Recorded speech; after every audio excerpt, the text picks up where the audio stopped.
Cast is now starting. All attendees are in listen-only mode. Turned off.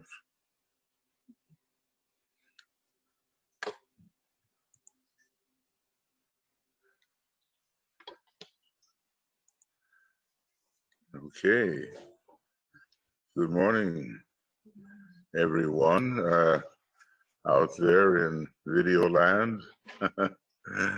we're here on a schedule that is about 2 hours after the GMT time. So I realize we're not going to pick up a lot of people in the United States right now, and I kind of wonder about the lateness of the hour in Australia and New Zealand. What have we got? It's just not too bad there.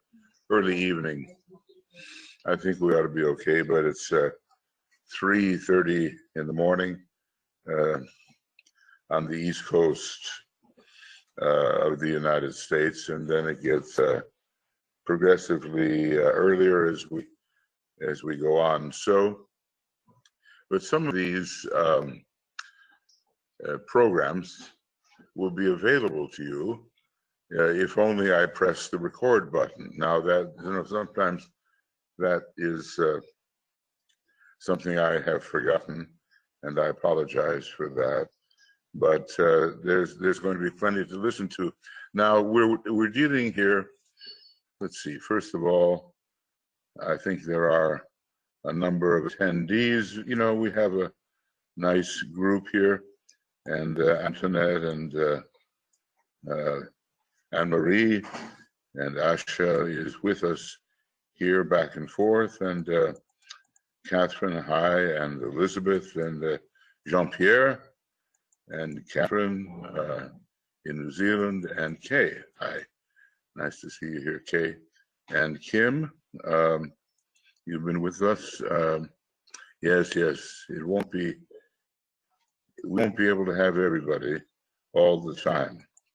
Martha and Michael Starkrow, glad to see you, Michael. We lost you yesterday. You came on for a while, then went into italics. So something happened. We don't know what, but okay. Glad you're back. And Charlene and Fulbui, the Kim.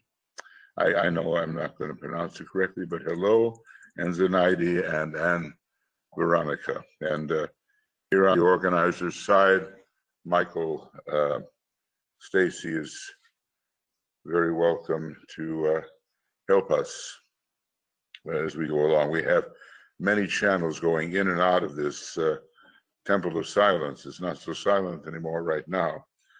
And we're trying to get them equilibrated, somewhat adjusted. Now, Tuya led off this morning with talking about the Mahachohan, the Lord of Civilization, and I just want to point out that the constellation and or sign Aquarius, really when you're talking about the constellation Aquarius, you might as well talk about the sign, because the constellational energy reaches us and is focused and concentrated into a sign. And actually in Alan Leo's book, Esoteric Astrology, written back in 1917, more than 100 years ago, under the Theosophical influence, he gives a pretty good understanding of just what a sign is. And the way he describes it is the sections of an orange. There being 12 of them surrounding the Earth in this particular case. And these, he calls them loons, L-U-N-E-S, not L-O-O-N-E-S. Anyway, they adapt the energies of the constellations and make them suitable for some of the lower life forms on Earth, such as we are. I mean, we're pretty well living in the dense physical body of our planetary logos. no question about that. And when you kind of look at this, the dense physical body of our logos is operative on the lower 18 subplanes and other, subplanes and so forth. But below the dotted line, which separates our normal life from the life of the soul, we have our usual habitat. And it may be that while constellational energies can be quite usefully appropriated by the higher forms of life, we don't do so well with that unless they are concentrated into influences by the signs. And that's what DK says. We have to learn the difference between galaxies of stars and the signs considered as concentrated influences of those galaxies of stars. So, but now, that led me off of it, which is not unusual. And then the whole idea about Aquarius. Now, the present Mahachohan has relieved the previous Mahachohan, who has been the Mahachohan for, it can say, as many as several root races. I figure for sure what we've experienced so far of the fifth root race, the Aryan root race, we've experienced 5 sub-races of the Aryan root race.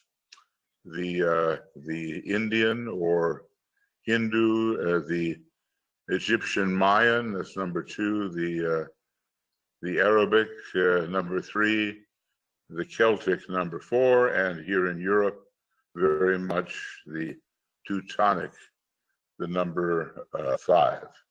And then all the Atlantean root races lasting millions of years. I don't know whether to take the reign of the previous Mahachohan. It's the longest reign out of the 3 great lords. I mean, as a matter of fact, astonishingly so. And I'll make a point of that, and we'll try to see why. Well, if we don't know why it may be, we'll at least see that it is. Okay.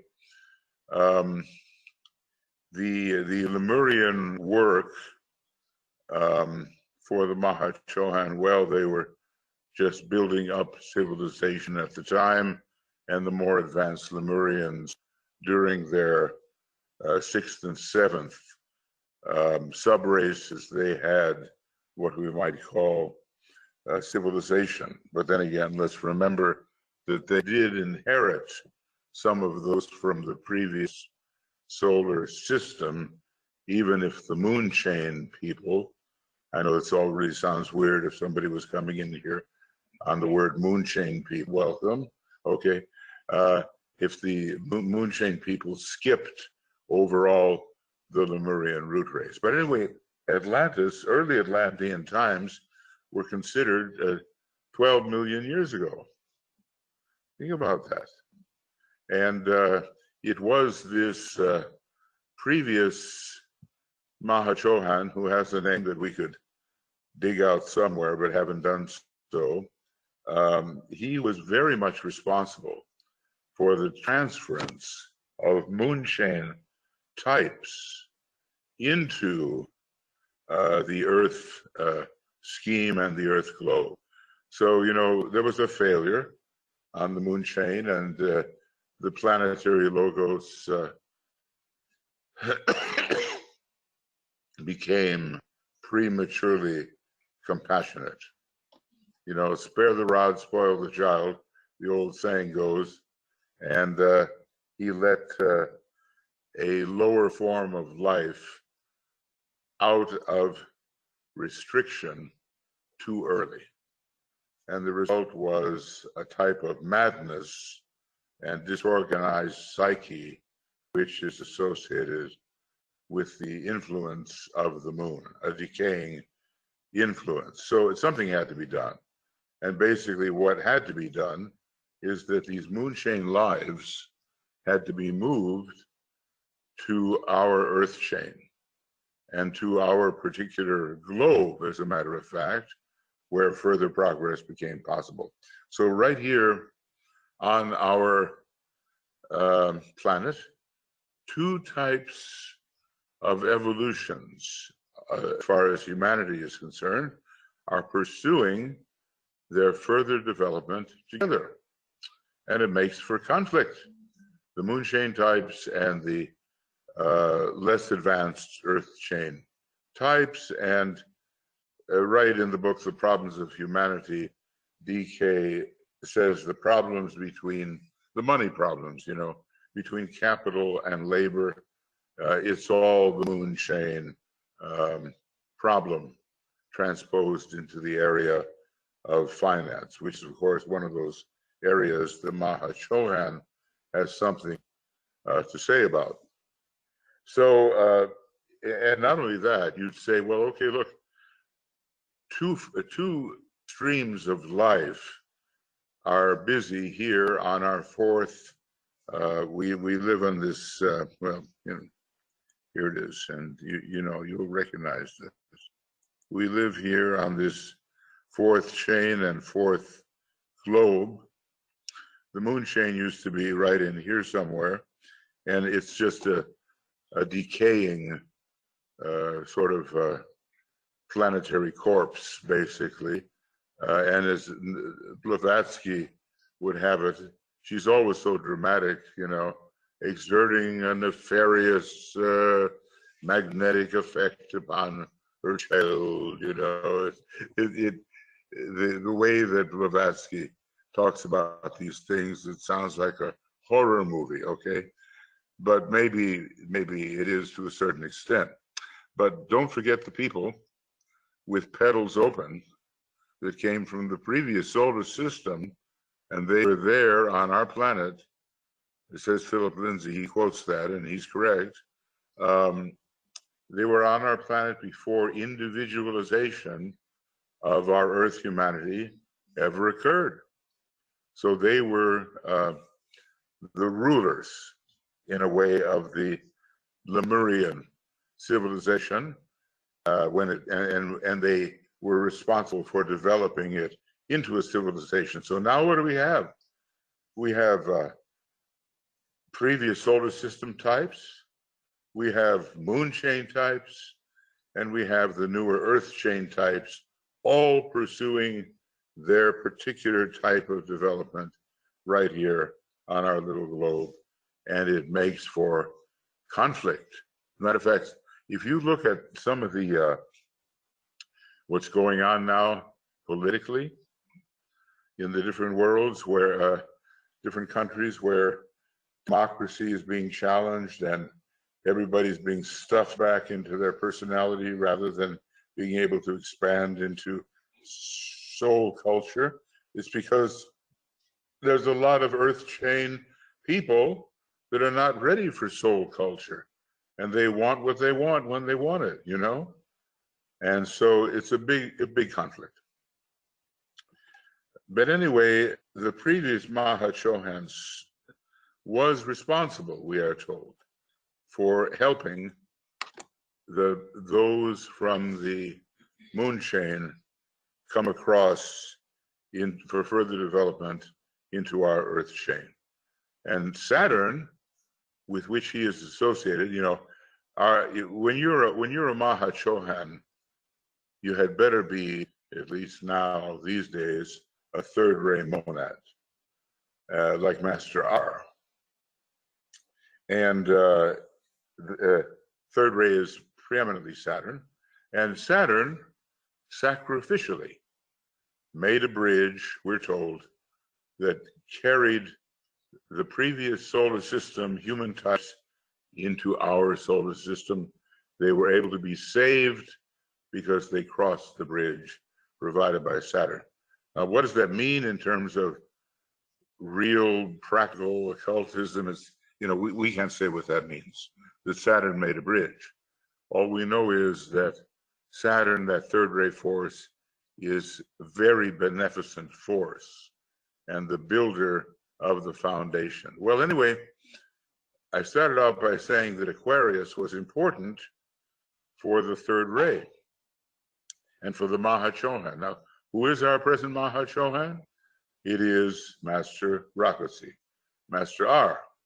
So well, he gave the hint. He was, there's probably a number of notable incarnations. I figure he is a previous solar system type, the architect for King Solomon when King Solomon was building the temple. And King Solomon, no question about it, came from the previous solar system. Those outstanding elevated Hebrews from that era were all from previous solar system, and they brought the virtues with them and committed the sins that you would expect them to commit because of their origin. And now they have to make up for it, Master Moria, Master Jesus, Master Hilarion, and also Master Rakosi, the architect of King Solomon's temple. Now, that's an interesting phrase, because what is King Solomon's temple when we look at it esoterically? What does it mean to you? I'm asking you now a question, especially to the people who are here in the temple. What does King Solomon's temple suggest to you? Loud enough to be heard by the others. What does it suggest? The higher perfected self. The higher Perfected self. Yes, in other words, in a way, yes, it the soul body, the egoic lotus. And of course, Master Rakosi, or any good Mahachohan, they're all good, has tremendous manipulative power over the forces that build the temple. So on the higher planes of the, let's see, all I got is find it, right? Sometimes you just have too much going on. Here's the story. It's quite small there. The causal body, that's Solomon's temple, and here in Tuya's color rendition of it. Well, if I could just get there, right? There we go. That's King Solomon's temple. That's what you're trying to unfold. That's your causal body. And this is a picture, it's not as, we have some artists in our group, and Dwayne Carpenter is wonderful with these animations and so forth, finding them, making them, whatever. And it won't always look so flat.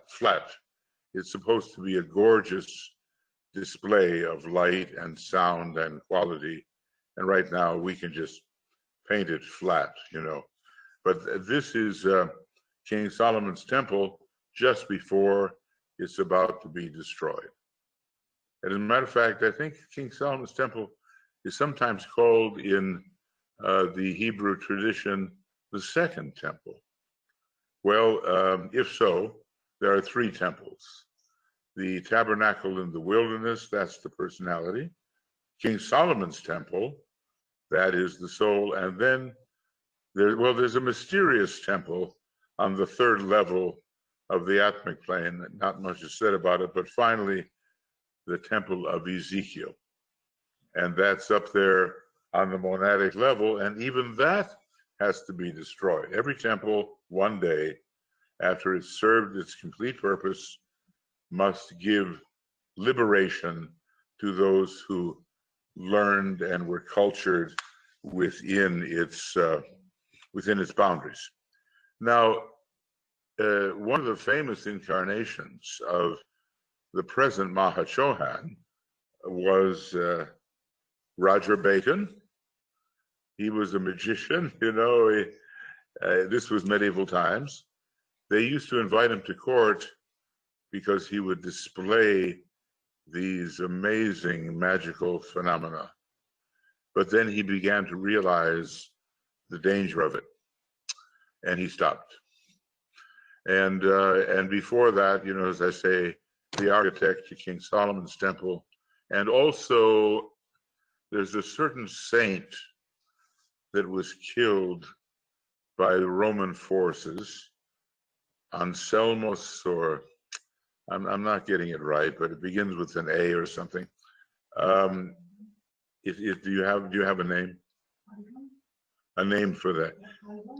It was an earlier incarnation of Master R, and it was around 400 AD, something like that, and he was highly noted and highly respected, and he was martyred.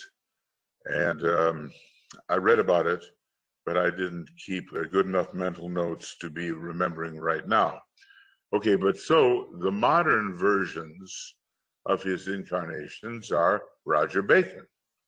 But then, along the same Bacon line, he shows up as someone even more well-known. He shows up related to the court of Queen Elizabeth I, where his uncle, Lord Burleigh, was a high official and a conventional official. And, you know, good old Francis Bacon was anything but conventional. And he said the famous words which give the hint about what he maybe knew he would become or was intending to become. I figure at that time he was an initiate just about, I think, of the 4th degree. And he said, "I take all knowledge as my province," meaning there's nothing that he didn't want to know. I take all knowledge as my province. Is what? 5th degree, yeah. He was on his way to that, on his way to that 5th degree. And he's born with the sun in Aquarius, Aquarius on the rising sign, and Mercury in Aquarius on the rising sign.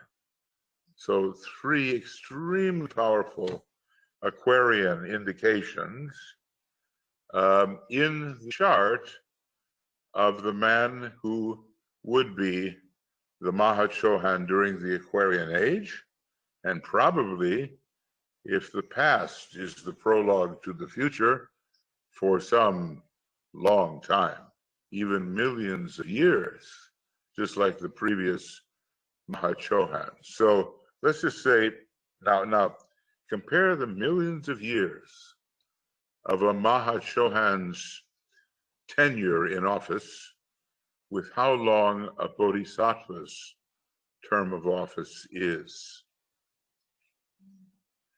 It is very short by comparison, very short. If millions of years describe the duty of a Mahachohan, a lord of civilization, managing 5 rays, 3, 4, 5, 6, 7, along comes a typical bodhisattva, 2,500 years, and that's all.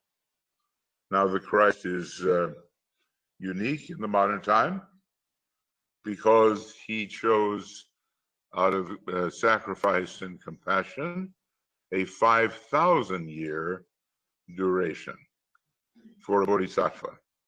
We don't know why the bodhisattva is like an hourglass figure, you know, comes right in very tight and then branches out again.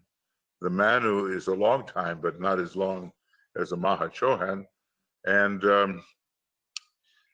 the Bodhisattva, just like the tiny little passage from one to the other, a short time. Now, for people like ourselves who judge time often by the personality, 2,500 years seems like plenty of time. And 5,000 years seems like a lot of time. but just wanted to get the relativity of it for you. So he comes in, he's born in the 1500s sometime.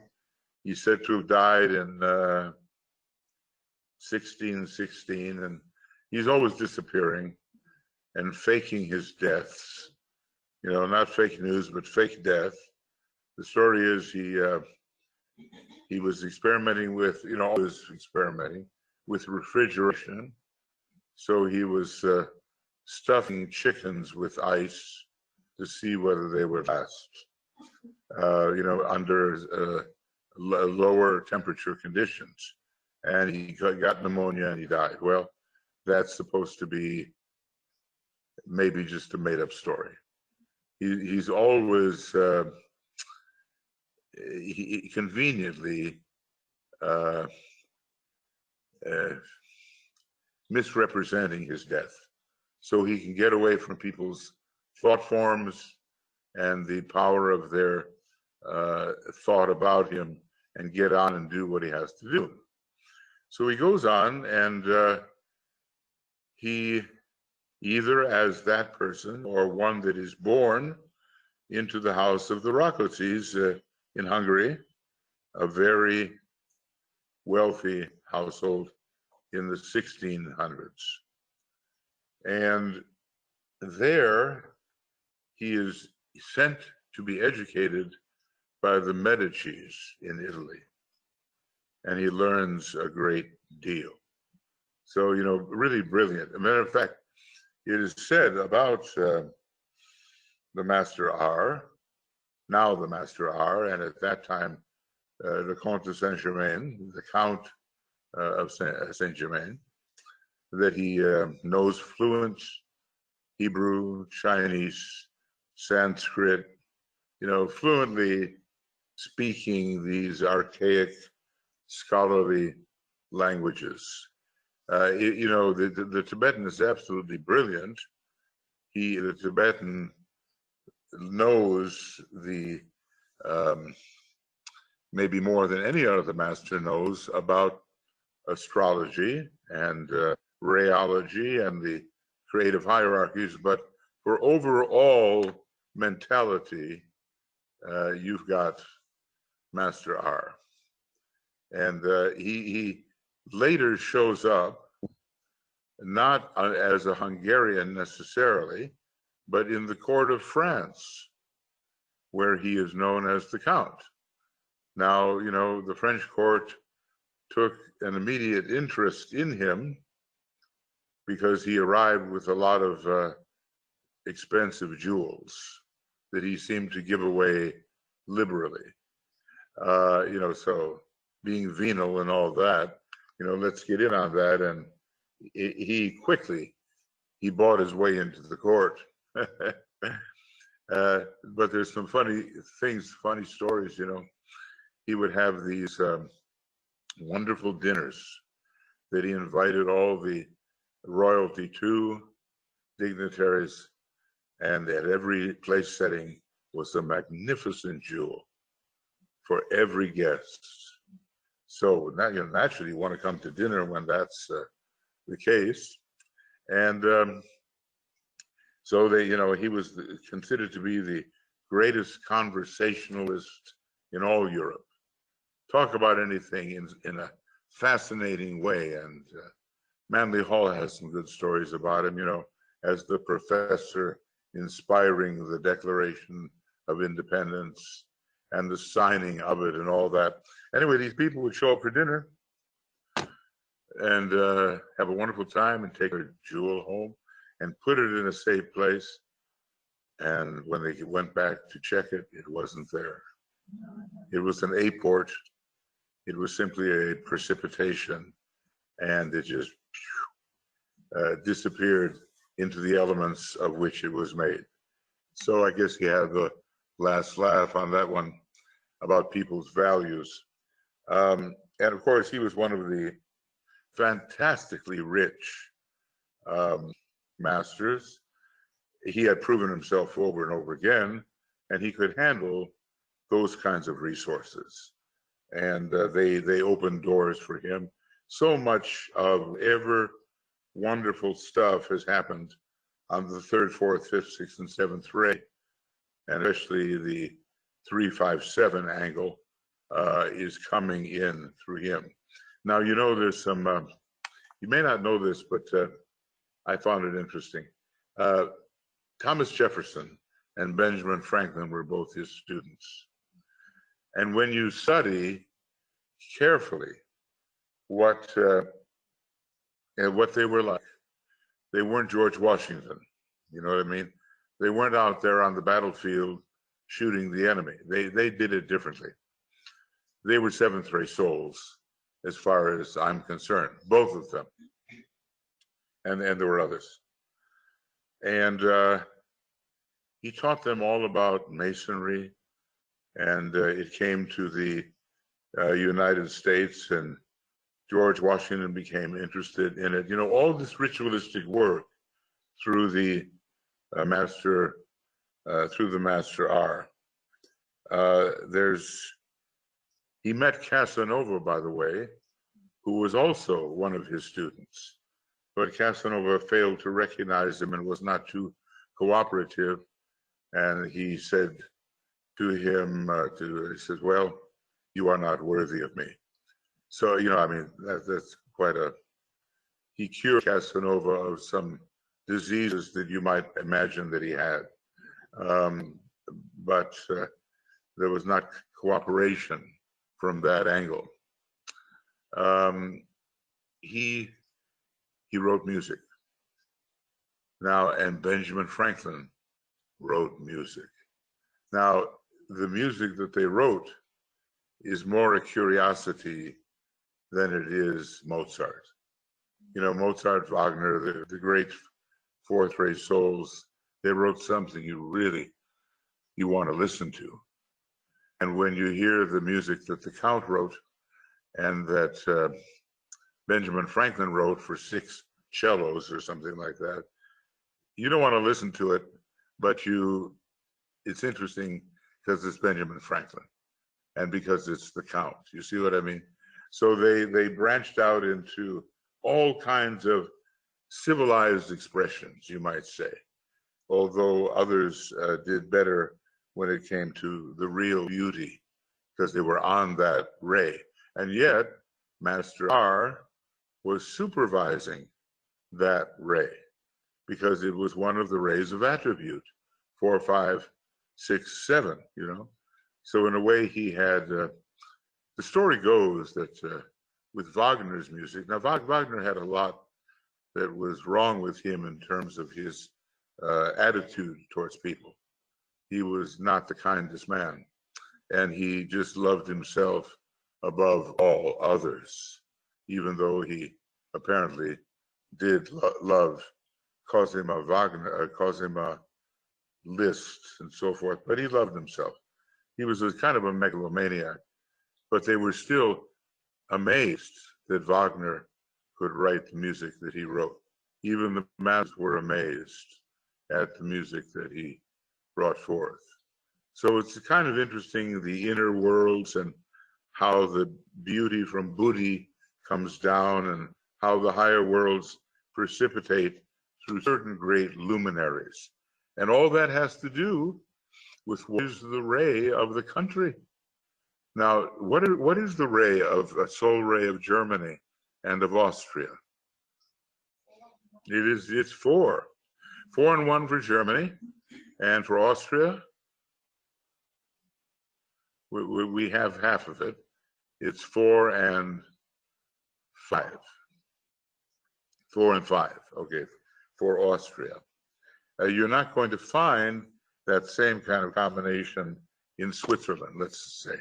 Extremely intelligent people, but not creative in that sense. So 4 and 1, Brahms, Beethoven, Bach, Mozart, Schubert, all those great composers, Germany and Austria, okay. And yet they're under the supervision of Master R, the great Aquarian. So this great Aquarian that comes forth, starting the Aquarian age, essentially, early on, even before the exact time of its starting, kind of feeding the Aquarian age, is Master R. And now he was in training all the time to be the Mahachohan, and now he is. Starting in 1925, when the ashrams moved onto the Buddhic plane, they refocused so many of them on the Buddhic plane. And that made a big difference for the new group of world servers. You could start such a group that would be an intermediary between the different ashrams. And the masters could come and go freely, helping in the different ashrams, whereas before it was pretty tight. You work in one and that's it. Okay. So the universality of Aquarius, because it is the sign of universalism, was already being demonstrated by Master R in his earlier life. And he's going to be still the Lord of civilization during the Aquarian age. And he's involved in so many things. He's the bottom of the six-pointed star that I talked about just a little while ago, a couple of days ago, in education. He stands opposite Master Moria on the top. Two six-pointed stars interlocked. It's called the Seal of Solomon. By the way, Akbar the Great Mughal emperor of India, he had that so-called Jewish star, it's not really, on all of his buildings. And he how those days, he married one Christian, one Jew, and one Muslim. And that he had sought to keep the peace. But, it got a little boring for him, so he had 700 and something concubines. Anyway, he managed to keep the peace, had a great court, And I sometimes wonder if he was Charlemagne. And we know he was King Solomon, who also had a great court. They invited to the court all the best. And so in every range of artistry and philosophy and poetry, they had it all, because he had that kind of wisdom, that kind of breadth of wisdom. You never know what is the highest monadic ray of some of these characters. We all have, this is my theory, not my theory, but it's a theory I came upon it in my own mind, and I said, look, there are monadic rays on the monadic plane and monadic logoic rays in the sea of fire here on the logoic plane. These are your highest monadic rays. It's got to be 1, 2, or 3. And if you're talking about monadic rays on the monadic plane, it can be any one of the 7. So that's the reason for the confusion in Master DK. 1 minute he's writing about 7 monadic rays, then he's saying you can only have 3. Well, this is I think the reason for this. And we just never know. We know that Master Moria has definitely a first ray monad somewhere. We know that.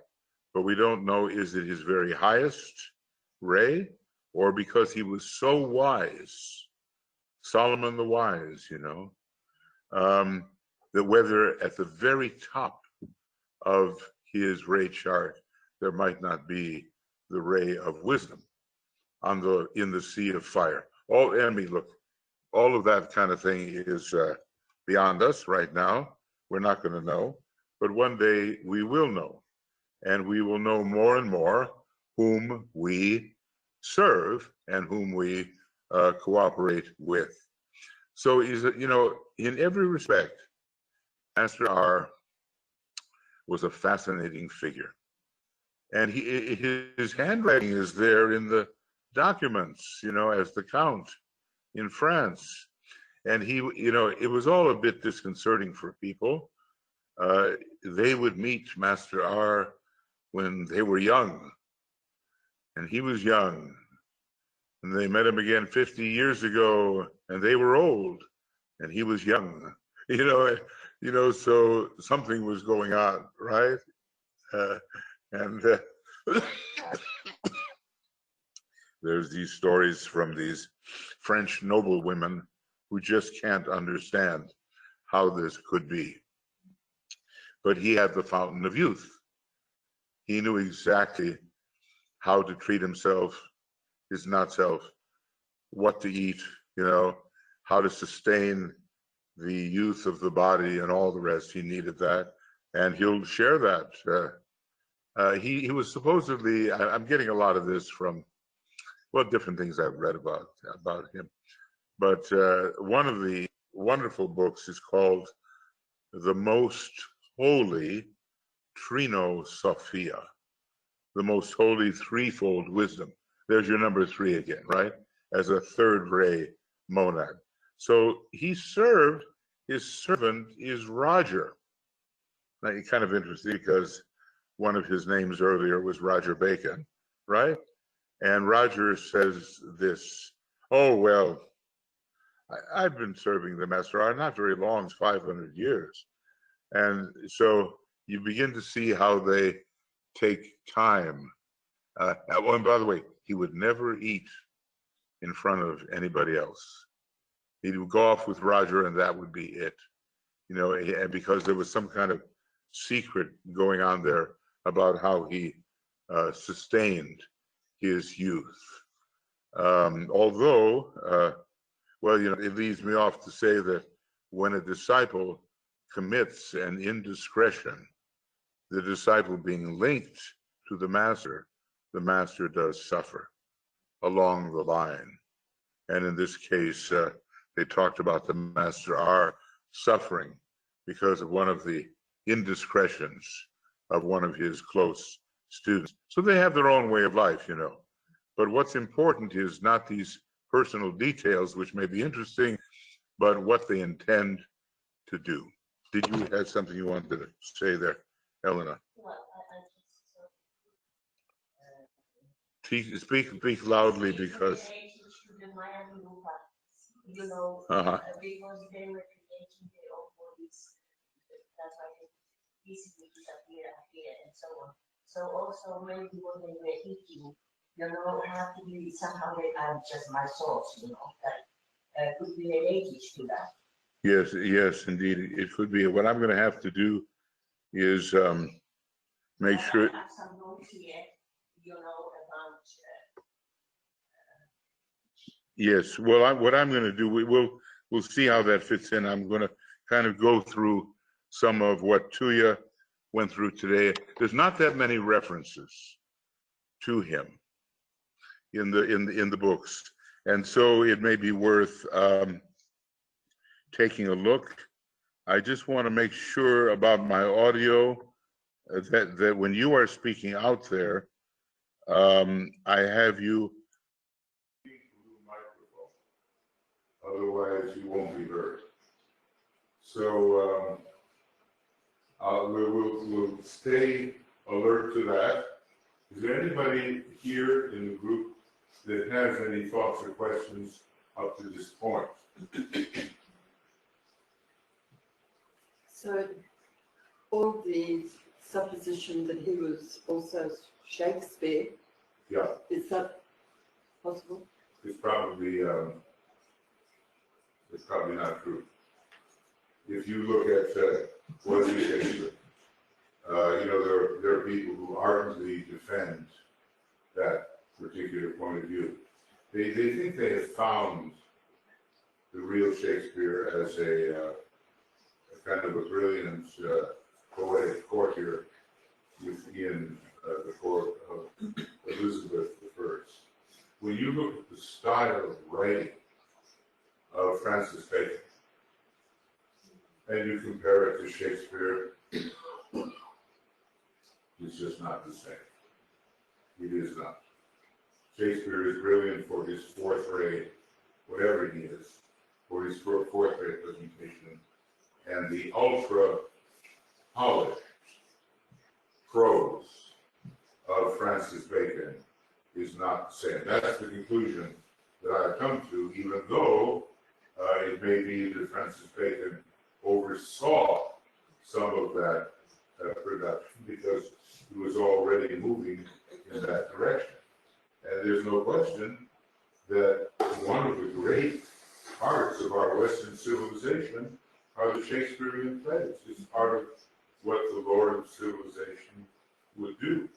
I mean, how much poorer would we be without those plays? And the operas that came from them and the quotations, and there's just so many times we are quoting Shakespeare, and it's coming out of a divine or almost divine source. So, but there is controversy, the Bacon and Shakespeare controversy, and it is said about Shakespeare, well, he was an actor, and he was a front. He was a front to keep the creative activities of the inner court from being discovered.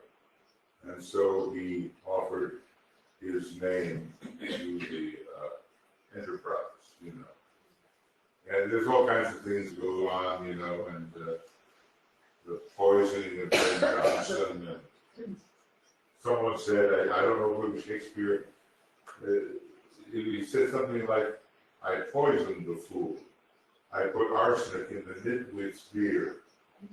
So, this is, these things will be revealed when they are important for us to know. Right now, it's just speculation. The point is we have this magnificent body of literature which somehow embodies the depth of human psyche for hundreds of years, and it still survives.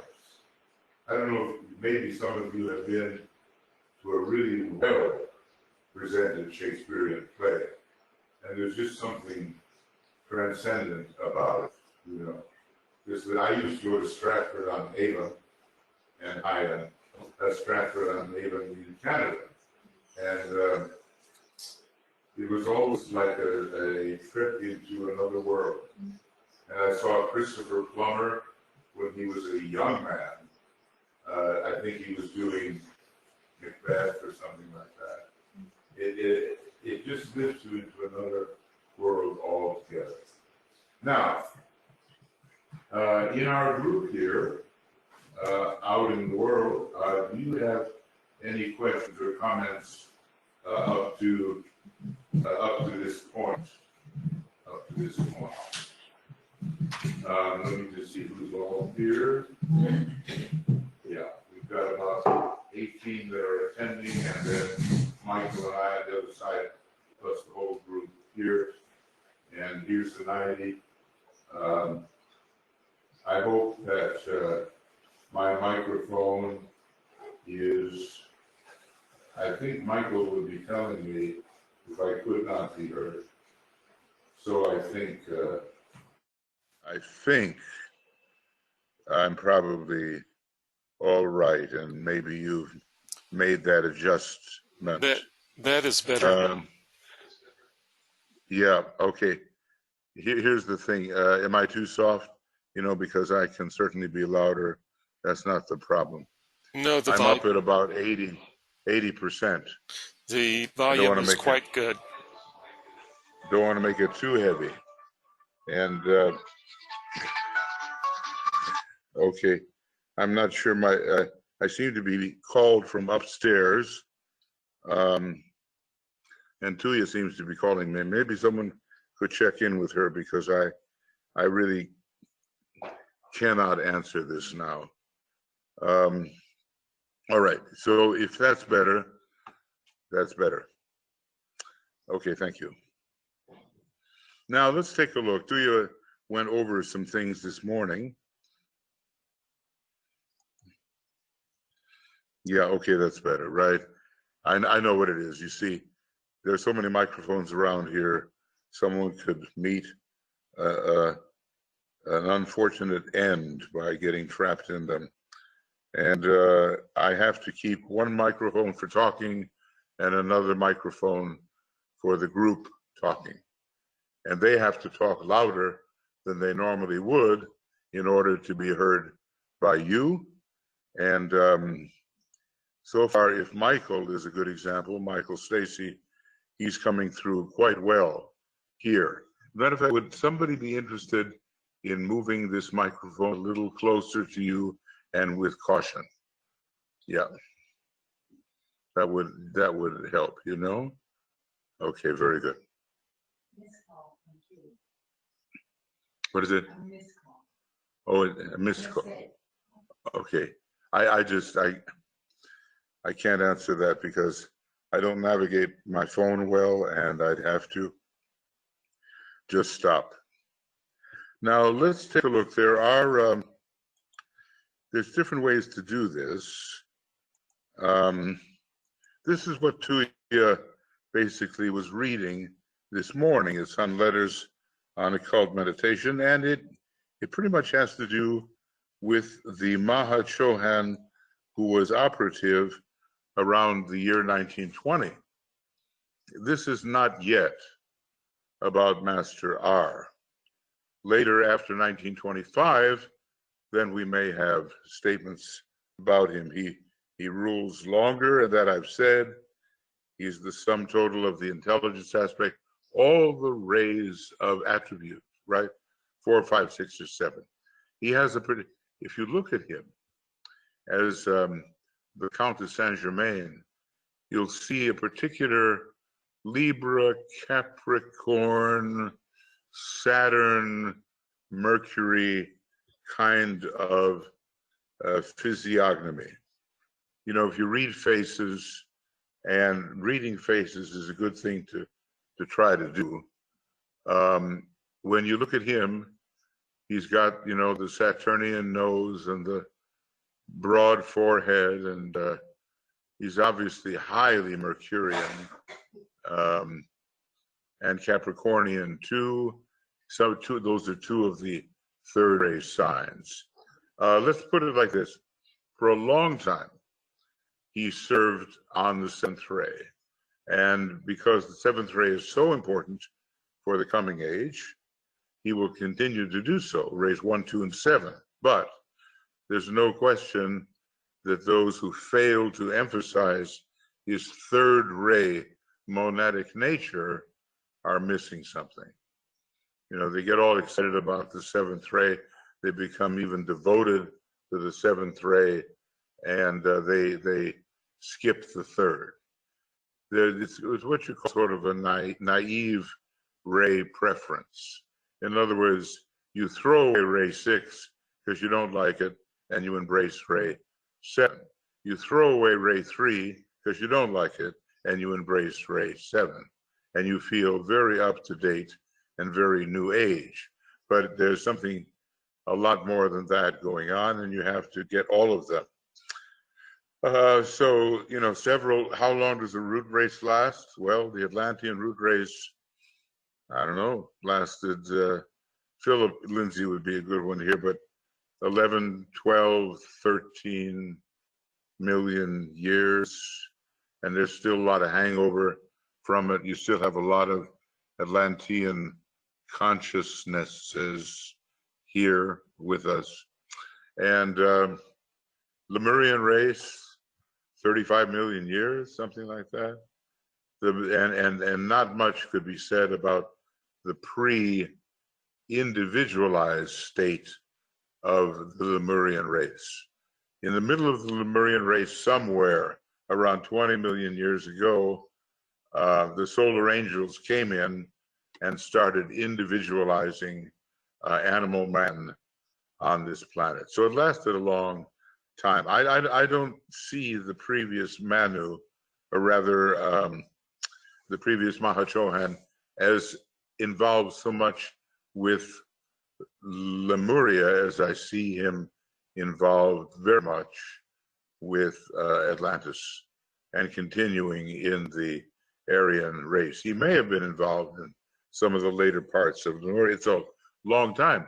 usually when you apply for a job, you get hired, and if you're a faithful employee, you might last 50 years and get a watch when you retire.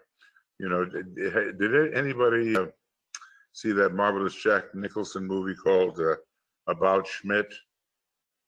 Oh, well, I just really recommend it. It's about this Midwestern guy who retires from his insurance job that he's had forever, and actually he gets into his life, But of course, when he retires, they give him a watch. And what are you going to do? Just watch the watch after you retire? I don't know. But it was a heartbreaking movie, but he's so wonderful, So it shows you the emptiness of some of our practices. So for a long time, the Mahachohan who retired or was uplifted around 1925 served in that role, as Tuya was discussing this morning. Let's see, the present Mahachohan is not the original one. Oh, there it is. Who held office at the founding of the hierarchy in the Mauryan days. There was someone even before this Mahachohan who preceded Master R. So we're really talking about three Mahachohans here.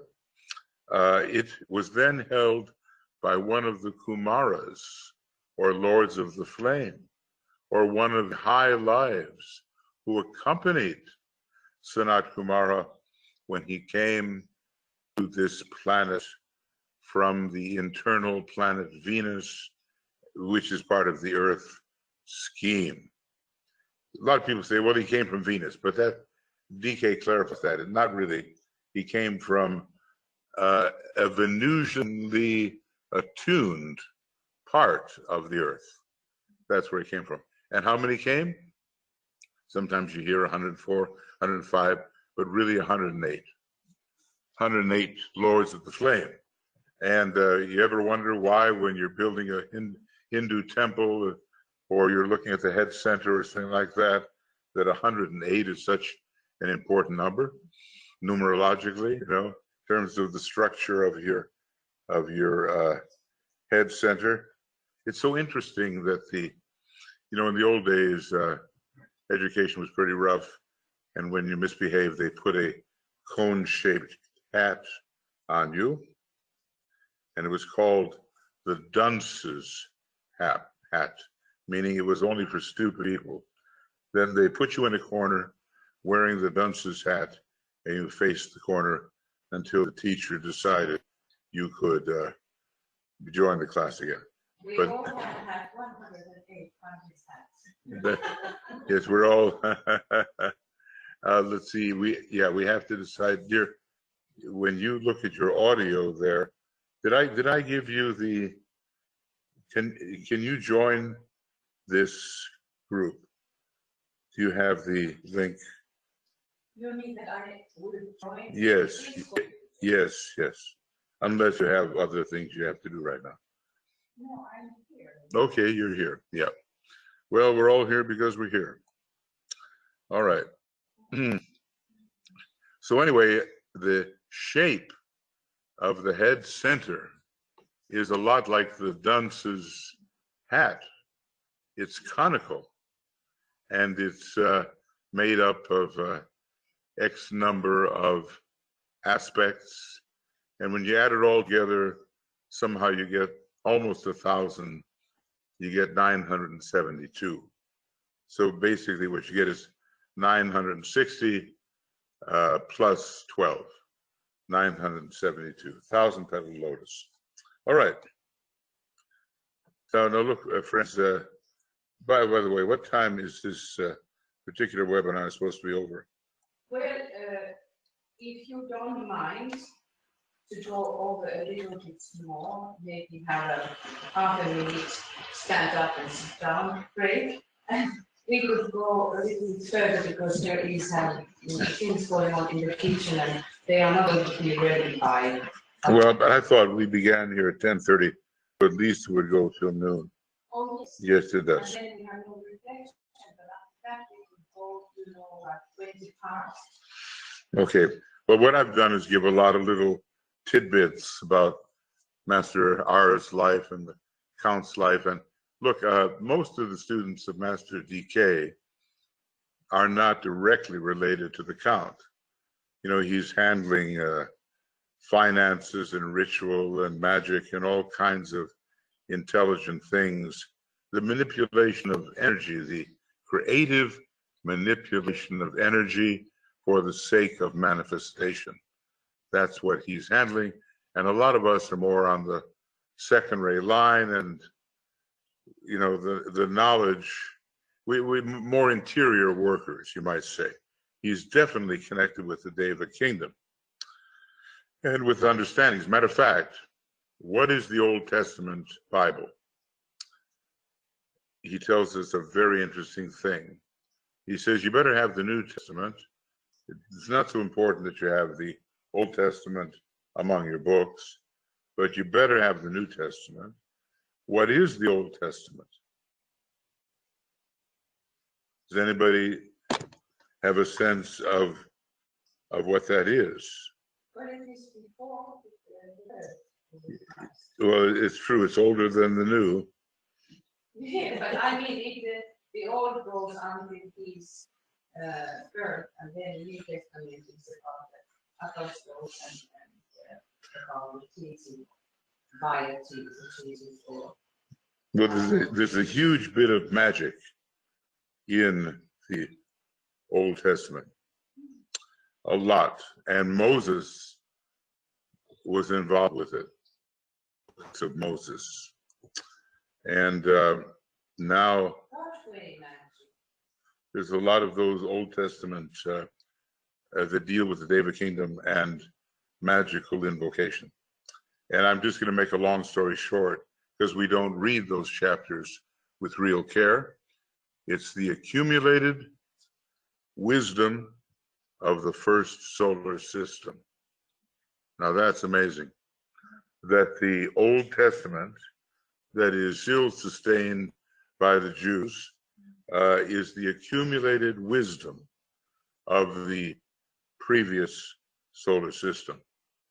And it's very material, and DK considers it important but secondary, a secondary method of revelation.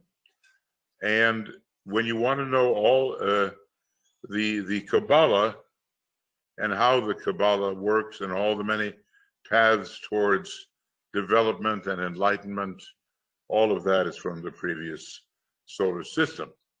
And Moses was a great magician. In these books of Moses, you find that. He and his brother could do a lot of things along the magical line. So basically, we're not talking yet about liberation from the lower worlds when we're talking the earlier solar system. We're talking about the 18 lower subplanes by and large. Of course, some of the greater beings, they were liberating themselves. But it's very material, and it's very manifestational. That's what it's all about. And how to bring the manifesting devas under your control so you can manifest what you want. And hopefully what you want is in line with what should be. You know, when you've got a lamp and you're rubbing the lamp and the genie appears, that's the Old Testament.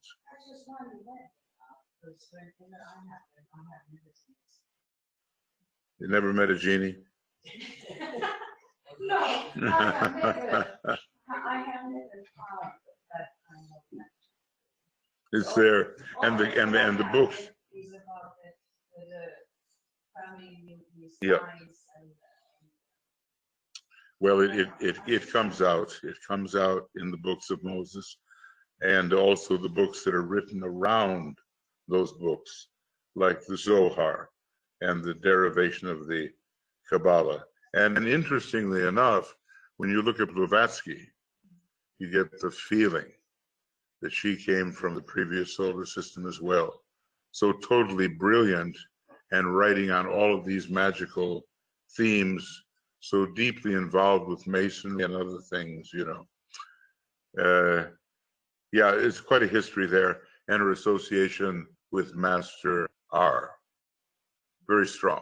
Obviously, she was the first ray soul, but the third ray had to have been very strong in her upper monadic nature. Just totally brilliant person, and involved in the first presentation of the ageless wisdom to the West. And here's how it goes. It doesn't go 1, 2, 3. It goes 3, 2, 1.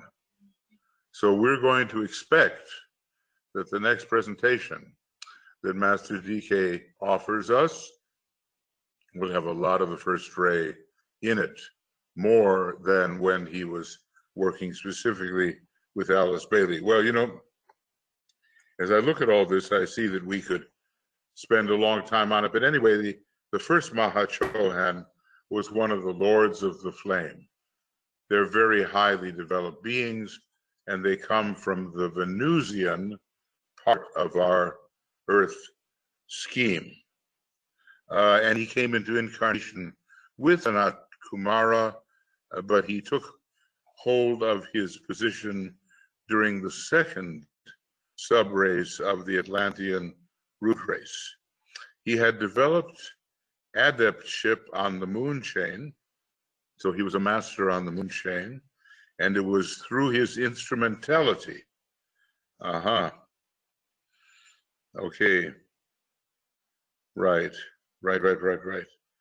Okay, so now we're talking about not the Lord of the Flame. We're talking about the Mahachohan who preceded Master R. That's what we're talking about. So he became a master, whatever that means, his stage on the moon chain. And here's the story, because it may relate to you. And it was through his work, through his instrumentality, that a large number of the present more advanced human beings, such as those who are studying the Tibetan material and, you know, the cream of the crop when it comes to mentality, came into incarnation in the middle of the Atlantean root race. And it's not really so much the middle, it's almost the middle.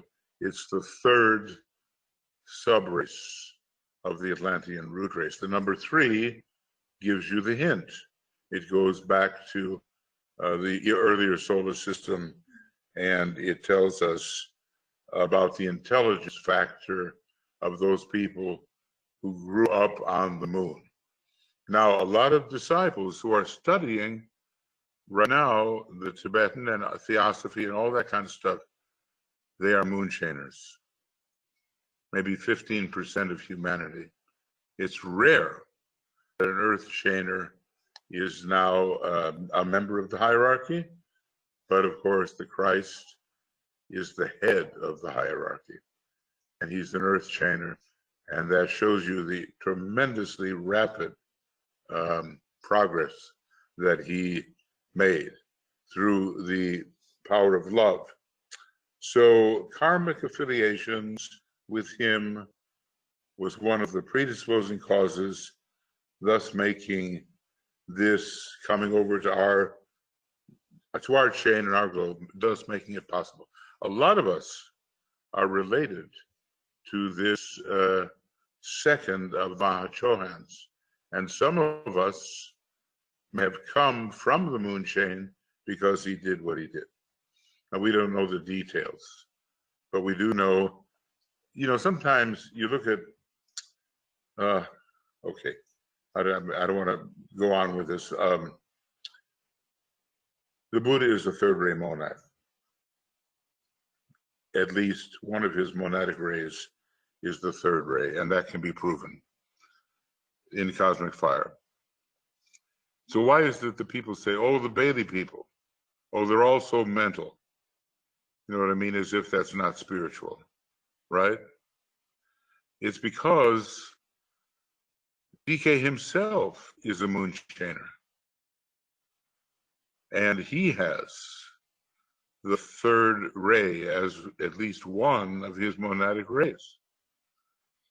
And like the Buddha, he can teach along that third ray line, and those who read him and stick with him and work with him have not only the second ray, they have the third ray too, on some level, you see. I'm just wondering about that dilemma between the mind and the social part. It's always we can put them according to the race. Okay, let me, hold on, dear. I've got to, wait a second, I've got to change something if you're going to be heard. If you're not going to turn, now try. Okay, so I think it is more between the understanding about that mind. If you think about esoteric movement, many esotericists, they are thinking that religious people are not really spiritual. Religious people are thinking those mind people are not really spiritual. So I think that the new civilization is about that these two will now start to understand each other. Because it's really tiring listening both sides, blaming the other side and according to what is the spiritual being anyway. So what is that for you? What is spiritual? Well, it's it is now scientific, and so that's where they can meet through the new science of like the quantum world that allows a meeting place of science, religion, including esotericism. So any other ideas? Yeah, for me, it's the expansion of the Speak heart. up strongly. It's expansion of the heart, because you know, when there's a comfort with the mental, and there's a certain, because we've had so much time in a lifetime, really, there's a certain comfort. You only know your own way, but through life experience, to appreciate other people and their way has expanded the heart through love. So there's more inclusivity than just one's own way of knowing. Any other? You know, if you think about spiritual, it's very often, it is in our unconscious. Spiritual thing means, or spirituality means powers. So everyone is after those powers and are envying the powers. That's why so much, and this is a lot of coming from the moon chainers, this the hunt of the power. So-called hard people are not so intelligent or recognizing that about the power. But I have really seen that the crowd moves towards that who seems to have more power. Interesting. And that you see everywhere. And that even in Buddhist writings, when in the Maitreya teaching, there are those, these great Buddhas, they are sitting in their assembly. And they are discussing about certain things, what has to be done. And there are many interesting symbolism, like that they roll the tongue somewhere like into the cosmos. So what that does mean to roll the tongue into cosmos? It is again about invocation of the higher powers. And because we are related to the throat center, so we need to speak out with the words, which is carrying these energies. But the gain of those spiritual powers is about that we do correctly what is needed or what must be done according to the law in order to gain those powers. And that's why so much pretending or being on this and that status, because it is like direct assurance that these people have those powers, even though one will not have the power. So the power comes only via real work. But it is an interesting thing to really look at how unconsciously people are directing themselves where they think that the power is. Yes, and remember that there's an unconscious experience in the psyche of all moonshiners. They failed. And they didn't develop as they should. And they were delayed. And so they seek the power to make up for lost time. And maybe, and that's a very deeply conditioning state of affairs. So you have to search your own psyche as to your origin.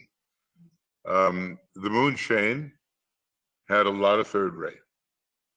And the personality of our planetary logos, a lot of third ray, which was going to be emphasized in a chain like that.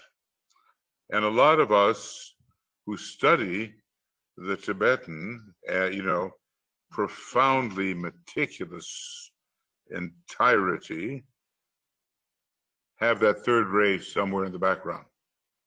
I can't say it's necessarily the monad, could be one of the monadic rays, and we tend to want to make up for lost time, you see. The purely love types who don't want to really apply themselves to the kind of study that the Tibetan demands are usually not found studying him for any length of time. But the mental types who are trying to combine it with the love wisdom energy, as so many of us have much to learn about heart, yes, we are found studying within the Tibetans' stream of influence. So that's why they say, oh, the Bailey people, it's all mind. See what I mean? This is the second ray types appropriate to this particular chain and globe. They look back at a different energy and they say that energy is not like us. So, and that's the hunt for the power to elevate yourself back to where you should be. Matter of fact, it has been said, and I think it's true, that Venus is tremendously advanced, right? It did in 5 scheme rounds what would normally take 7. And you know that Earth is supposed to be at the same level. We've lost a lot. The Earth logos has lost a lot in terms of time, space, schedule. Now somehow back there, that's in the mind of everybody. So and what is when we think about the relationship between the moon and the Earth, it says that the moon is the mother for Earth. In one sense, we can think about it.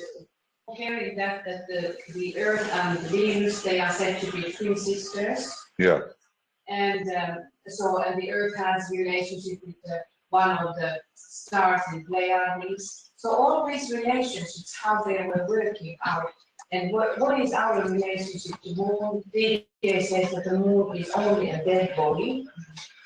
Right. But this something which is related to death. I'm thinking about it, having seen during these years, like how people are trying to steal the information from others. Going back again, we said, having the power.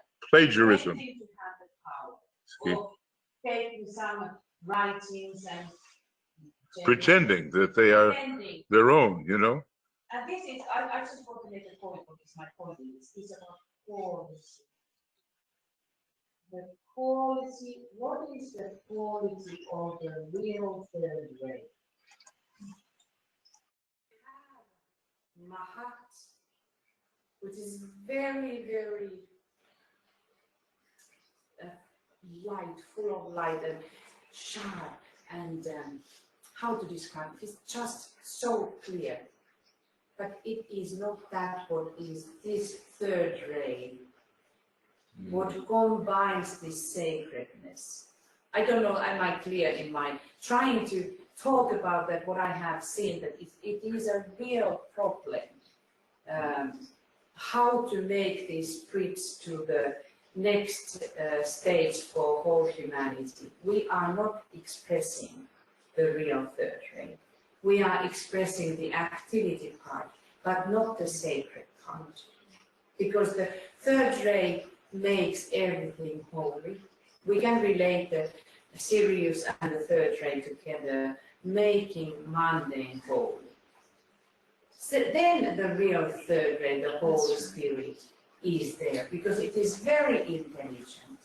It is able to create all these proportions in their right place. So it works with the seventh ray, but it is about that how everything what is wrong is turned to good. So that's why it is important thing for us to really think what is the quality of that third ray that we are putting forward, that we are able to build that sacred planet Earth DK into has activity. two names he prefers for the third ray. The ray of creative intelligence. Notice it's different from just abstract mind or activity. Creative intelligence, and a very technical name, the acute energy of divine mental perception. That's a There great, it is. great title. Yeah. The acute, sharp, the acute energy of divine mental perception. So, you know, because the third ray is the personality ray of Earth right now, and strangely related to the handle of the Dipper, Big Dipper. Here's the star, here's the star, and it's now down here. It's not in line. The third star is out of line, as far as we're concerned. It's too low. It doesn't follow the arc of the Dipper. We say, well, that's just a symbol. But although it may be a symbol, it seems to tell the truth.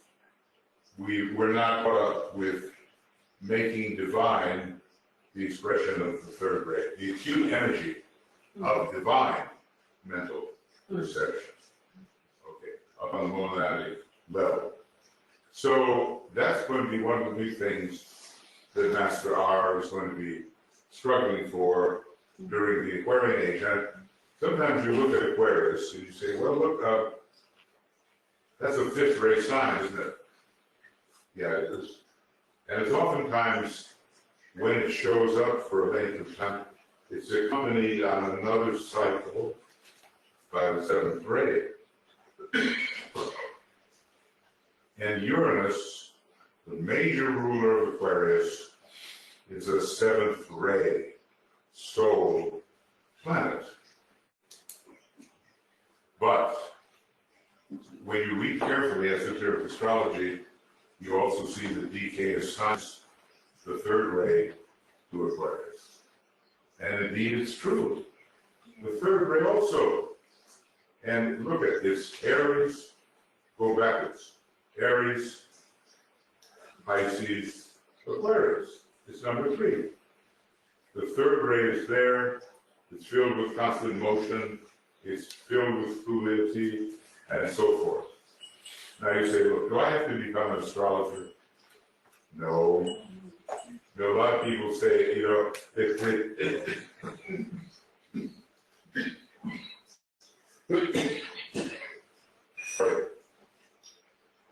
look, I'm interested in other parts of esotericism. I don't want to be an astrologer. Okay.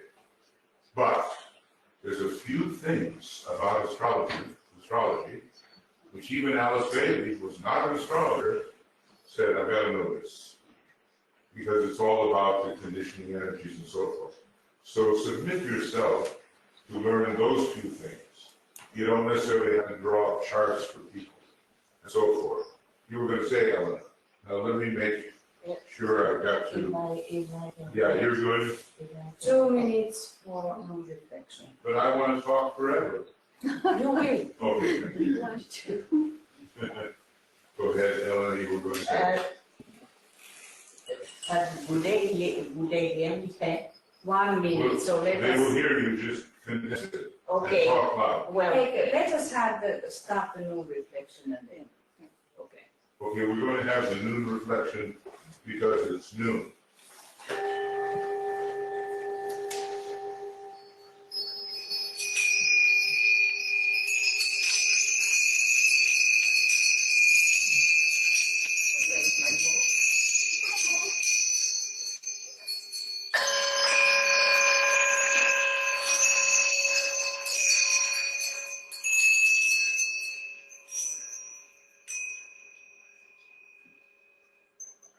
I know, O Lord, that life and know about the needs.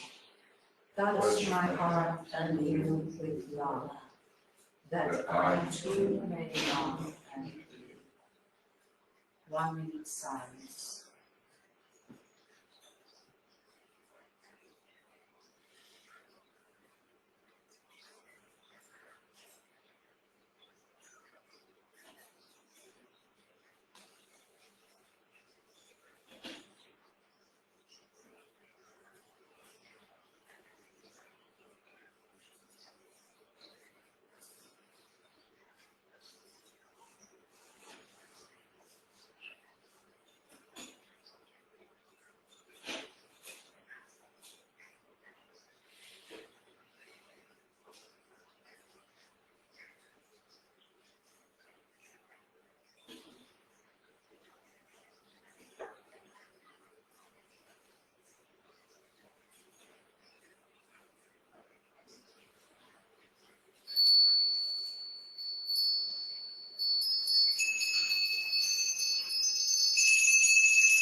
Capricorns.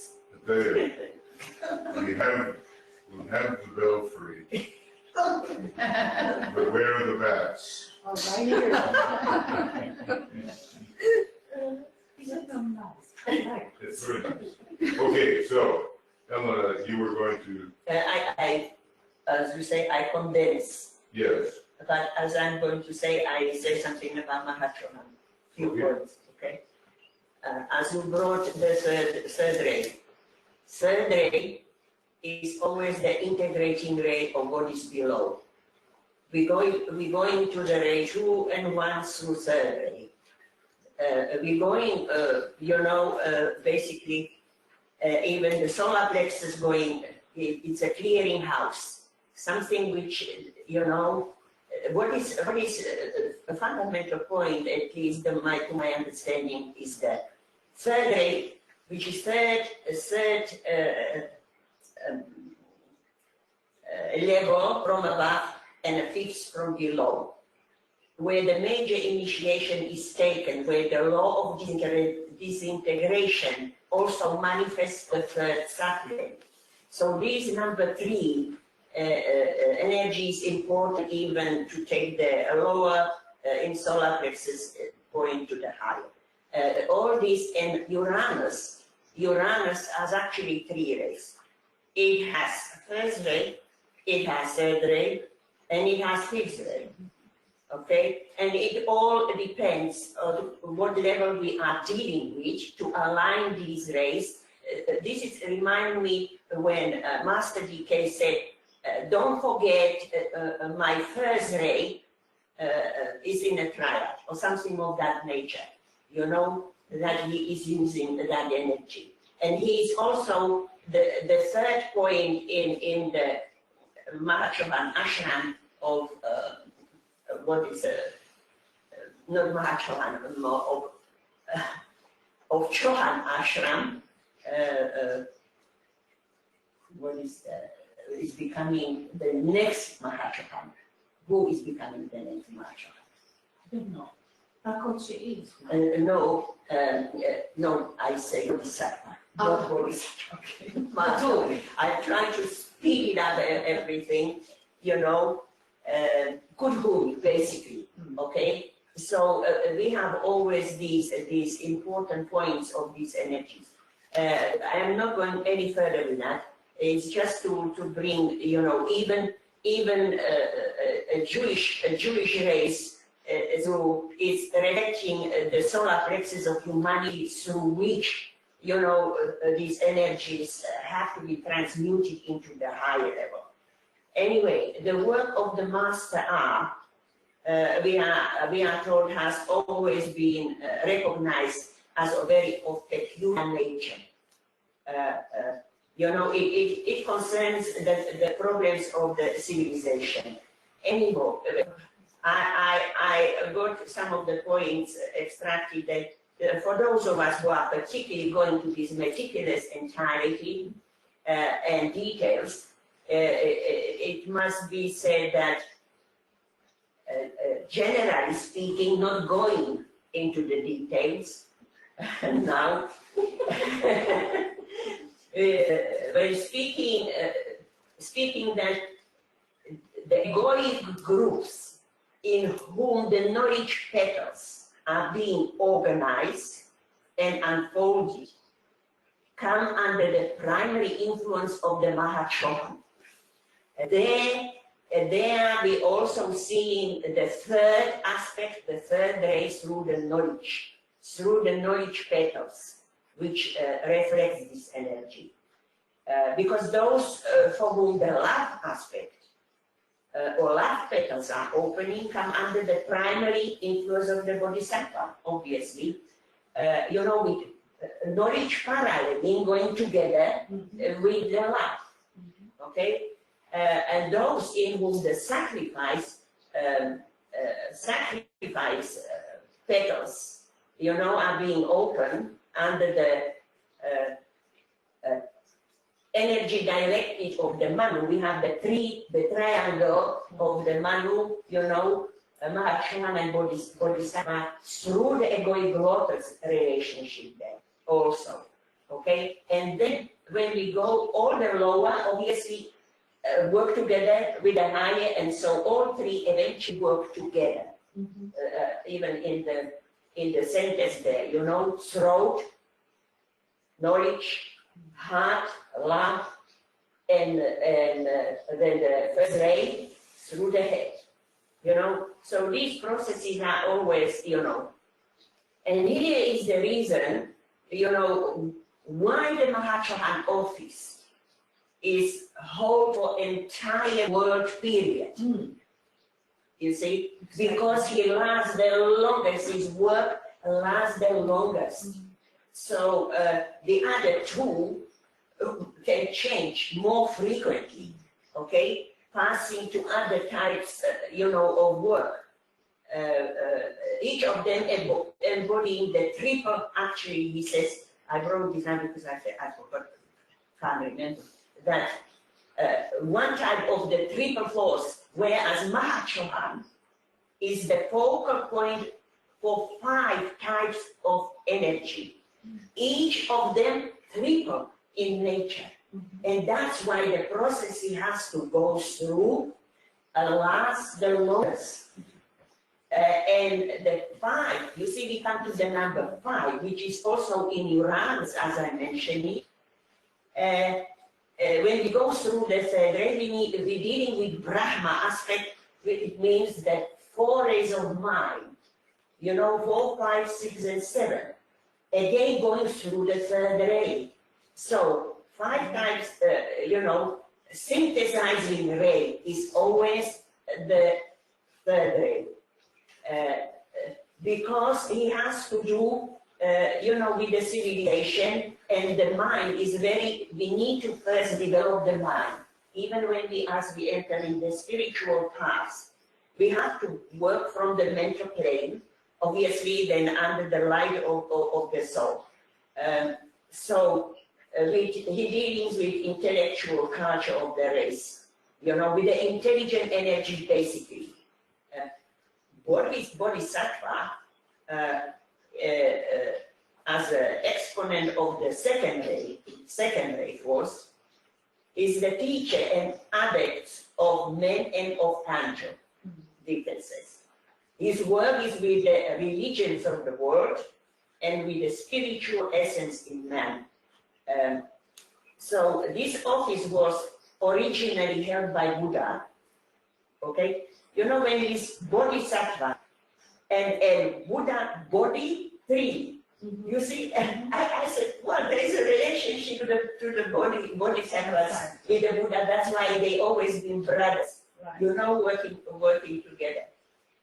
But his place after this illumination of the Buddha was taken by Christ.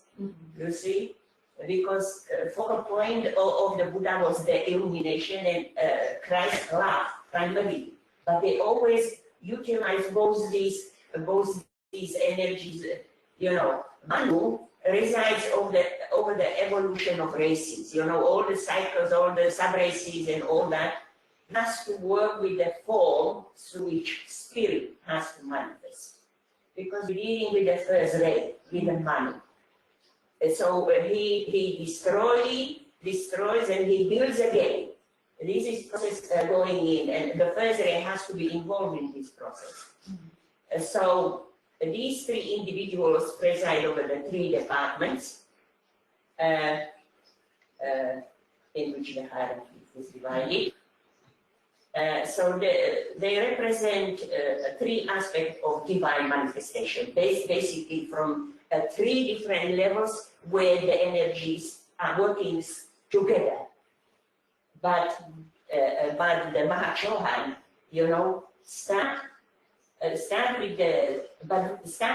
then he had to utilize and work through all the lower, and that's why his office is the one. I just want to make a reference to that, to our body. Our body. So the first ray, there's one head. So second ray is double, love and wisdom, or love and wisdom, how it goes. But then the third ray, 5 divisions are in our hands. 5 fingers, 5 holes, and they are in 4. And that makes, when in one sense, you know, the 4 is the plane of service, the square is the plane where we are having our earthly career, we have our experiences, we do our duty and dharma and karma. So that is manifested in our body. And then in the end, it is the 5-pointed star, the sign of the perfected human being. So they say when humanity will be connected or will be introduced other civilizations in the universe, so that you should always look how many fingers.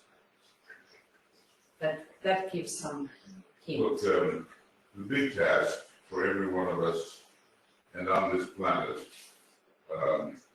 is to combine 2 rays. The second and the third. Whatever your personality ray may be, it's an aspect of the third aspect. Whatever your soul ray may be, it's an aspect of the second aspect. They must be combined, and it must be combined on the planet, too. And that's one of the things that the new group of world servers can do. We could go on with this rotary motion forever and not really make progress. But if you combine, you know how it works. If you combine rotary motion with progress onward, you get spiral motion, spiral cycle. And that's considered to be the motion we cultivate. It's evolutionary, and it's what the servers must do. And by learning to contact the soul, express the soul, by learning to set that need for into the spiritual triad, then the higher and lower aspects of the human being can be combined. And we have to find the ways to do that in our own life and to help humanity do that. It's very simple way. Now, it's just, I'll tell you what, we read this morning. I'm not going to, I can see that every paragraph would take an hour. Yeah, but it is very fascinating. What do we have? Can we go there today? We have today. We could, then when we have the meditation 2:30, we could continue if you want, Michael. Well, And we have this building the new civilization today. take a look here.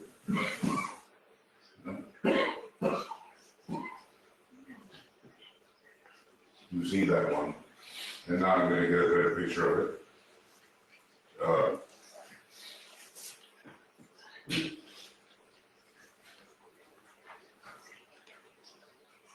Just a second, please.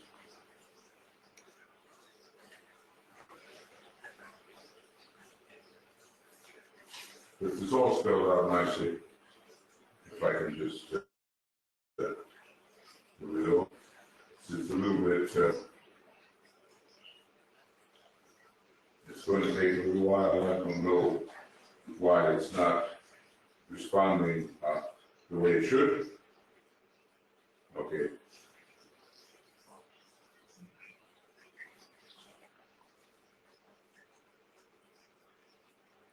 Okay, there we go. It's filled with triangles. And if you look at the solar god, you'll see right there a triangle supports it.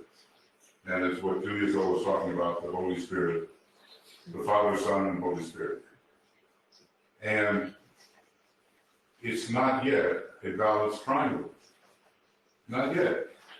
The problem is with the solar logos. The solar logos himself is not balanced in the relationship between the previous solar system and the present. Now, we talked about moon chain failure, but PK hints at something else. He says there was a rebellion in the first major solar system. And he talks about how this rebellion created imbalance. So basically, what we've got now is a second-ray solar system with a third-ray hangover.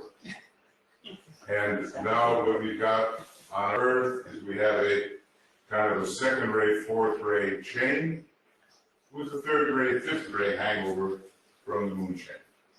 And we have to blend these very mental, formalistic rays with the love, wisdom, harmony ray. This is necessary for every one of us. So love really is the answer, wisdom really is the answer, and every one of us has to work out a strategy to do that.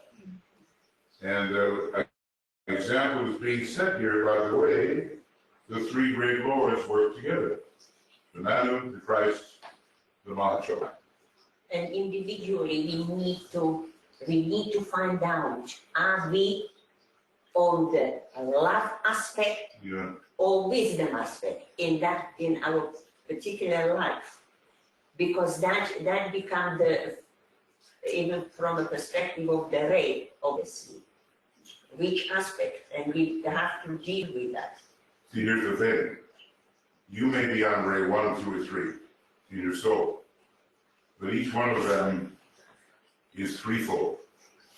Each one of those first three rays has three parts. And you may be on one, not the other. Now, the tendency for those who are with master decay is to have a third ray background and to be studying the second ray from that third ray background. That's why we call it meticulous entirety and all the detail of things, and we probably gain a lot of it from the moon shaped, not from the earlier third-ray solar system. And we have to blend that in a special way with the second ray. Now, if you're following the Christ and you know some of the people who are just so good, you know what I mean? They follow the Christ and they're not complicated by mind. They're just not, they have mind, of course, but they're not complicated by it. They just get right into the love. It's different, isn't it? And it's a way of making the transition off of that purer second-rate type that also was available on the moon. 12.5% were second-ray monads. 12.5% on the moon were first-rate monads. 75% were third-rate monads, and I suppose 3 to 4, 3 to 5, 3 to like that, you know. So they have the harder time. And DK just hinted at it and says, look, to get the second and third rate to get along is really difficult. And that's your problem, he said to this lady, who was a faithful disciple. But she just had a problem with her second ray astral body and third ray physical body. They weren't according, you know, together.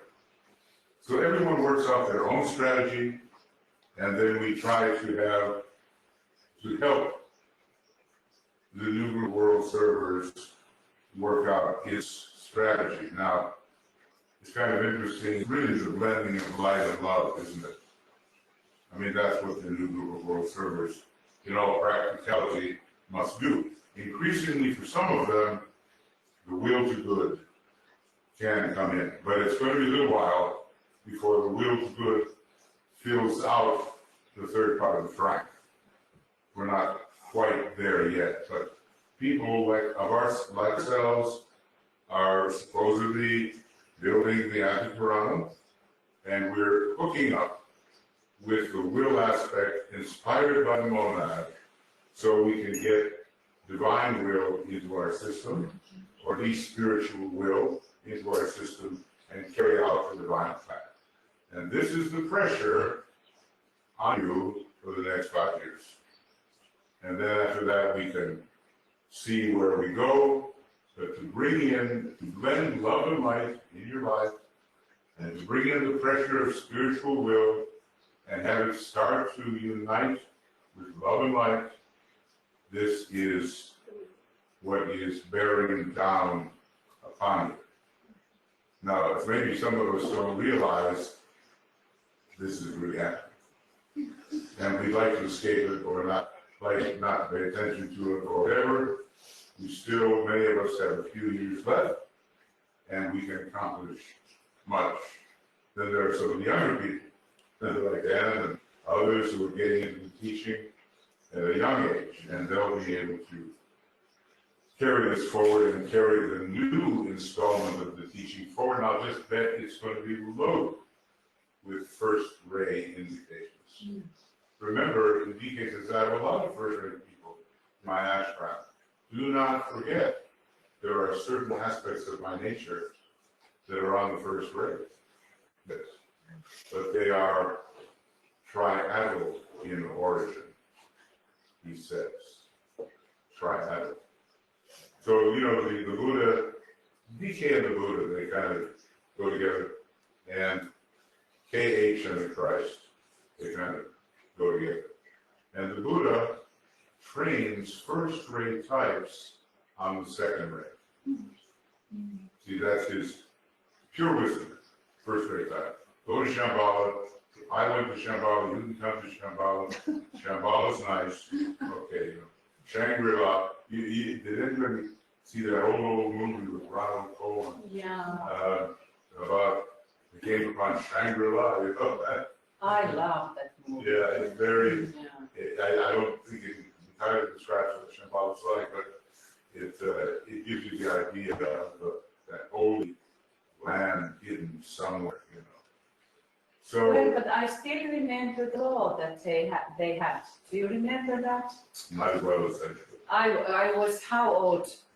Under 15 or something, and I still remember it.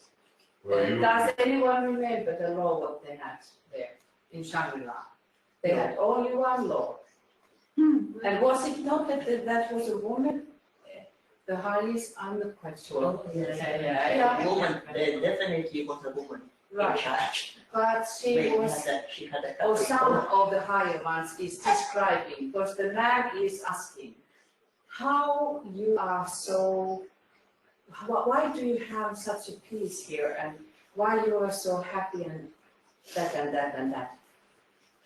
And she answered, Because the woman was in charge. no, no, no, it is absolutely so profound. Well, I'm not saying it's not. She tells, we have only one law, and that is, be kind. Okay, but the law is still ruled by Capricorn. All the laws. Anyway, but still, I still remember. Yes, yes, but you And I have been wondering since that. Wow. Well, that's fascinating, and considering two Capricorns are sitting at the same table, you know. Representing the manifestation of people. And divine woman leadership. Yeah, I think, I love that. There's one point which you were bringing about something here which came to my mind, that there was some disciples who had the secondary soul and ended up in a first grade ashram of a Chohan. Because we naturally assume that whatever grade of the soul, we go to that ashram of the Chohan. But there is always exception to the rule, but it has to come from above, okay, under the direction of a higher energy, okay? So, and so think about this time. Don't you feel, I feel, I have been moved. So where I am now, it is not my original home. Absolutely not. Everybody can see. To help out those helpless second-rate types. But so it was. Like I say, I talked to Daniel Linton. He was the head of the whole Agni Yoga Society for a long time. He said, Daniel, so Master Eminence, your master? I said, no, I've always felt Udumi. That's what he said. And he acted like a very wise second-rate type. And then look what happened in the Alice Bailey group. In comes Foster Bailey, first grade soul. Mary Bailey, first grade soul. See, they took over after Alice Bailey went to the other side to stiffen the response of the second race who love the books too much. You know, if we think about this, we have to talk about those cycles. We have to make an arrangement. Because, you know, why this, whatever it is, some cycle, why Forerunner cycle is ending 25, why the conclave is 25. Okay, it is a millennium, a century of 100 years. 100 years conclave. But what is happening then cosmically? What kinds of cycles are now moving or are defining for us this importance? So thinking about that, so DK says about how this movement from ashram to ashram and the movement of disciples have been made this time. It's very effective teaching. So Master DK has been taking many under his wings. He tells about how the Mahachohan department is the busiest at this time because all these organizational factors on earth has to be taken place, the distribution has to be organized, human conditions brought into the level. For instance, the communication is one of that is taking place on earth. Then the teaching in those particular small groups, which are creating now a little unit of a magnetic point, starting to reflect and be living. That is going on, and we all belong to those little tiny spots at the moment, and that's why we have been brought together from that original, plan where we would be. Yeah. Look, There are cycles, missing cycles. Yes. yes, look, all you have to do is be a master and focus on the third sublevel of the atomic plane, and you will have all planetary knowledge. Well, And probably a good deal of knowledge from the solar system. Look, Master DK had 2 third-ray souls in his group. He had 2 sixth-ray souls in his group. He had 2 seventh-ray souls in his group. None of them. He didn't have any fourth-ray. No. They would no. And he didn't have any fifth-ray souls in his groups. None of those extras who were not on the second ray or the first ray did as well as the first and second ray guys. and what was so surprising for all of us, when he said that you are transferring from a second-ray soul to where? Seventh. Yeah, From the seventh. to the second. No, but one was first. Was transferring to the first ray soul. I thought that was the monad. From which, The first ray. No, from which Okay, I'm gonna look it up. from then. seven. Yeah, but that's natural line, 7 to 1, right? There was a Yes, seventh that's a one. natural line. Yeah. This is exactly what I'm saying. Yeah. But he said to the disciple, it's transferring from seven-ray soul to the Second, second. yeah. That's what I said. That's what you said. Yes, that's why I didn't understand what was the argument. I'm not understood. It's an Aries. They too. Basically, And then Mahachohan travels from 7th grade to the 3rd. Yes, he took certain of his initiates on the second level and on the third level with him off the seventh ray onto the third ray. That's what it says of Master But R. now I understand, that in the morning what we were reading was that he is now working also some of the subjects of Manu. So Yeah. that is this the normal lines, The 7 line, to 1. So Yeah. he works also those things with. Usually the seventh ray soul types transfer on to the first ray. Yeah. But under special dispensation, the 2 financial rays are 7 and 3. And he took quite a few off the seventh onto the third.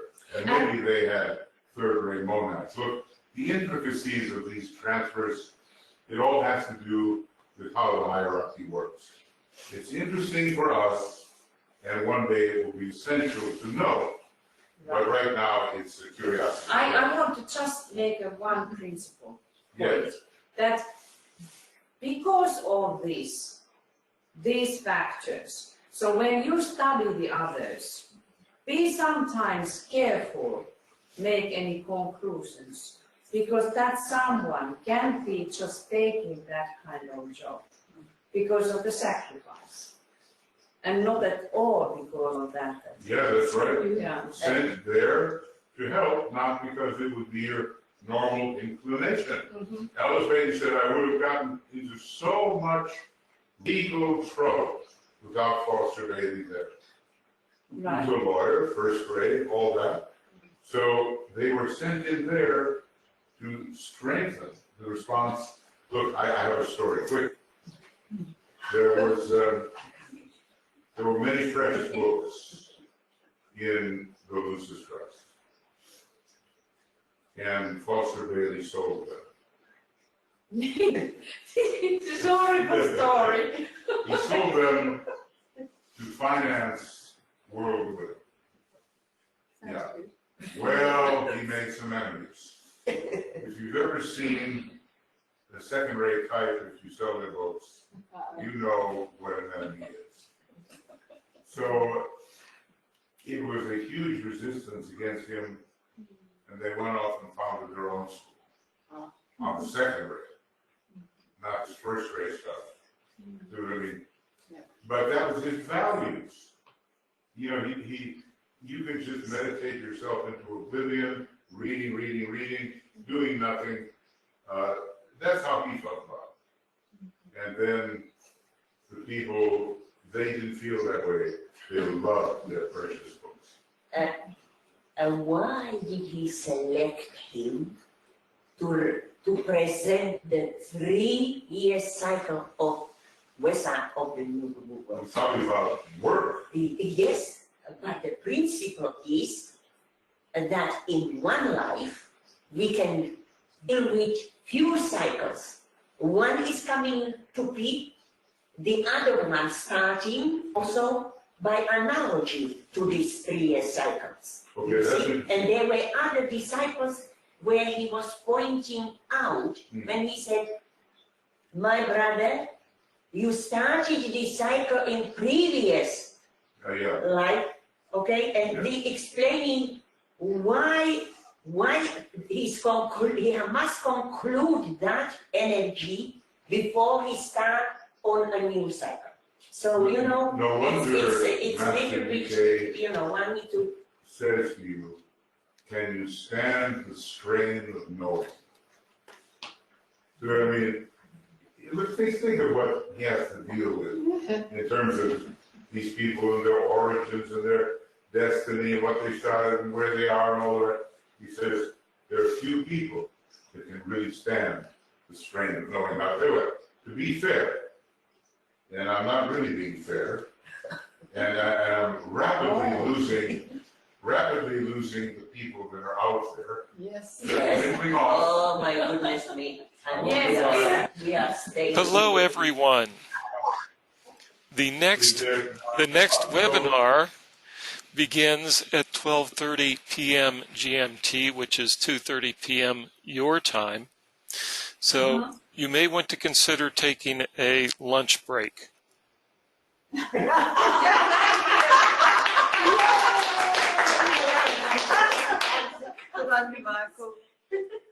Where's your fanaticism?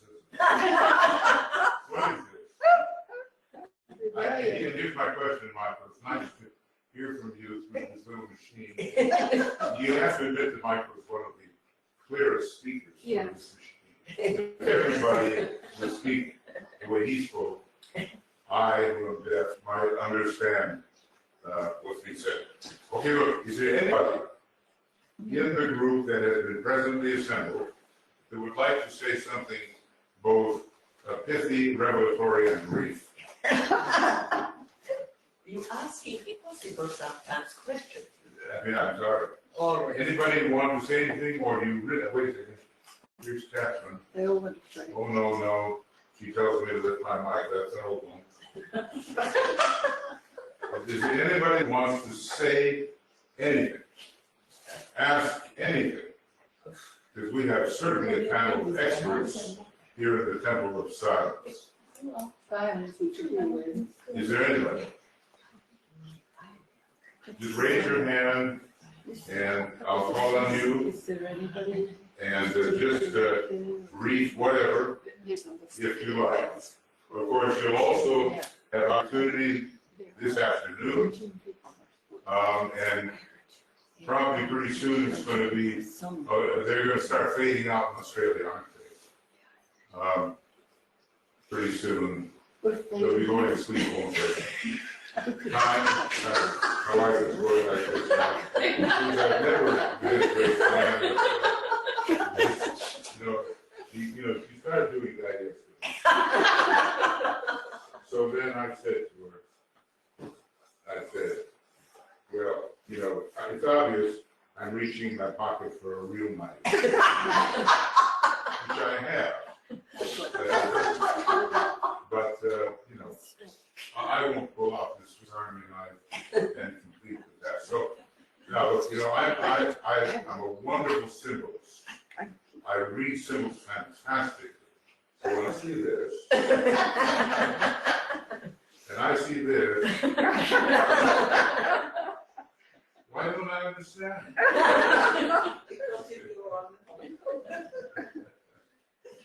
Okay.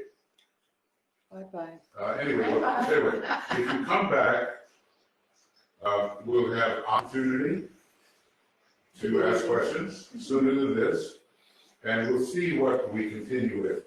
We can go with the flow, you know, we don't have to necessarily take up every subject that is indicated. We can take up the subjects we want to take up if we do that. Yes. They will all relate to the new group of world servers, and if there's anything the new group of world servers must do on this planet is put the second and third rays together. Such a big deal. And how do you do it? Okay, so thank you, Michael, and all those who went to lunch. And we'll be back Wednesday. So it is at 2:30, right? Our time. Yeah, so 12:30 p.m. GMT.